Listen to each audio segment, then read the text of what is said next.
வணக்கம். நம்மளுடைய வாழ்க்கையில நம்மளுடைய வளர்ச்சியை பார்த்து பெருமைப்படுறவங்களும் இருப்பாங்க, பொறாமப்படுறவங்களும் இருப்பாங்க. அதுல பெருமைப்படுறவங்கன்னு பாத்தீங்கன்னா முதல் இடத்துல இருக்கிறது தான் எட்டாத தூரத்தையும் தான் பிள்ளை எட்டி புடிச்சுட்டான் அப்படின்னு சந்தோஷப்பட்டு 4 பேர்கிட்ட பெருமையா சொல்லக்கூடிய உறவு அப்படின்னா அது அப்பா அம்மா மட்டும்தாங்க. அப்பா அம்மாவுக்கு அடுத்து ஒருத்தவங்க நம்ம மேல பெருமைப்படுறாங்க அப்படின்னா அது நம்மளுடைய ஆசிரியர் தான்.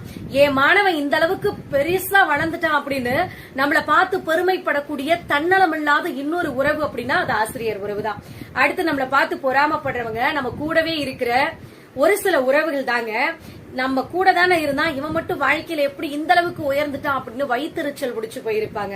அடுத்தது யாருன்னு கேட்டீங்கன்னா நம்ம கூட வேலை செய்யறவங்க.